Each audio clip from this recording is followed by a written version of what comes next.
ದಕ್ಷಿಣ ಕನ್ನಡ ಜಿಲ್ಲೆ ಇಂದು ರೋಗಗಳ ತಾಣವಾಗಿ ಬಿಟ್ಟಿದೆ. ಅದರಲ್ಲೂ ಗುಜ್ಜರೆ ಕೆರೆ, ಅರಕೆರೆ ಬಯಲು ಪ್ರದೇಶದಲ್ಲಿ ಮಳೆ ನೀರು ಹರಿದು ಹೋಗದೆ ಸಂಗ್ರಹಗೊಂಡು ಸಾಂಕ್ರಾಮಿಕ ರೋಗಗಳು ವ್ಯಾಪಕವಾಗಿ ಹರಡುತ್ತಿದೆ.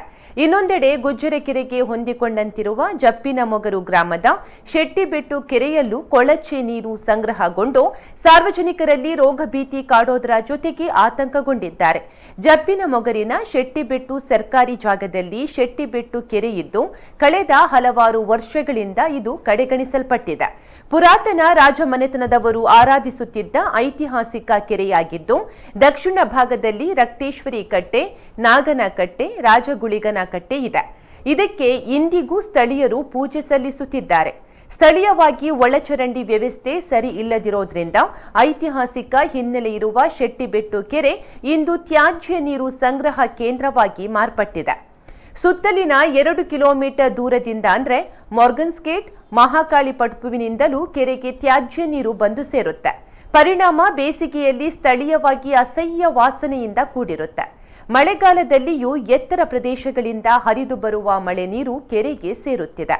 ಇದರಿಂದಾಗಿ ಸೊಳ್ಳೆಗಳ ಸಂಖ್ಯೆ ಹೆಚ್ಚಾಗಿದ್ದು ರಾತ್ರಿ ಹಗಲೆನ್ನದೆ ಮನೆ ಮೊಟಾರಗಳತ್ತ ಬರೋದ್ರಿಂದ ಸಾರ್ವಜನಿಕರಲ್ಲಿ ಭೀತಿ ಹೆಚ್ಚಾಗಿದೆ. ಈಗಾಗಲೇ ಮಲೇರಿಯಾ, ಡೆಂಗ್ಯೂ ಸೇರಿದಂತೆ ಸೊಳ್ಳೆಗಳಿಂದ ಹರಡುವ ರೋಗಗಳಿಂದ ಹಲವು ಮಂದಿ ಬಾಧೆ ಅನುಭವಿಸುತ್ತಿದ್ದಾರೆ ಅಂತ ಕೆರೆ ಸಂರಕ್ಷಣಾ ವೇದಿಕೆ ಆರೋಪ ಮಾಡಿದೆ. ಇನ್ನು ಸರ್ಕಾರಿ ಜಾಗದಲ್ಲಿರುವ ಐತಿಹಾಸಿಕ ಹಿನ್ನೆಲೆ ಇರುವ ಕೆರೆಯನ್ನು ಅಭಿವೃದ್ಧಿಪಡಿಸಬೇಕು, ಸರ್ವೆ ಮಾಡಿ ಗಡಿಕಲ್ಲು ಹಾಕಬೇಕು, ಕೆರೆ ಅಭಿವೃದ್ಧಿ ಪ್ರಾಧಿಕಾರ ಮೂಲಕ ಕೆರೆಯನ್ನು ಅಭಿವೃದ್ಧಿಪಡಿಸಿ ವಾಕಿಂಗ್ ಟ್ರ್ಯಾಕ್, ಉದ್ಯಾನವನ ನಿರ್ಮಿಸಬೇಕು, ನೀರು ಶುದ್ಧೀಕರಣ ಘಟಕ ಸ್ಥಾಪಿಸಿ ಓವರ್ ಹೆಡ್ ಟ್ಯಾಂಕ್ ಮೂಲಕ ಸುತ್ತಮುತ್ತಲ ಪ್ರದೇಶಗಳಿಗೆ ನೀರು ಸರಬರಾಜಿಗೆ ವ್ಯವಸ್ಥೆ ಮಾಡಬೇಕು ಅಂತ ಕೆರೆ ಸಂರಕ್ಷಣಾ ವೇದಿಕೆ ಆಗ್ರಹಿಸಿದೆ. ನಗರ ವ್ಯಾಪ್ತಿಯಲ್ಲಿ ಪಾಳು ಬಿದ್ದ ಹಲವು ಕೆರೆಗಳಿದ್ದು ಅವುಗಳನ್ನು ಪುನರುಜ್ಜೀವನಗೊಳಿಸಿದರೆ ನಗರಕ್ಕೆ ಬೇಸಿಗೆಯಲ್ಲಿ ನೀರಿನ ಸಮಸ್ಯೆಯೇ ಉದ್ಭವಿಸದು. ಆದರೆ ಸ್ಥಳೀಯಾಡಳಿತ, ಜನಪ್ರತಿನಿಧಿಗಳ ಇಚ್ಛಾಶಕ್ತಿ ಕೊರತೆಯಿಂದ ಕೆರೆಗಳು ಹಾಗೆ ಉಳಿದಿವೆ. ಒಟ್ಟಾರೆಯಾಗಿ ಮಂಗಳೂರು ನಗರವನ್ನೇ ನಡುಗಿಸಿದ ಮಹಾಮಾರಿ ರೋಗ ವಕ್ಕರಿಸಿದ್ರೂ ಪಾಲಿಕೆ ಮಾತ್ರ ಕಣ್ಮುಚ್ಚಿ ಕುಳಿತಿರೋದು ವಿಪರ್ಯಾಸವೇ ಸರಿ.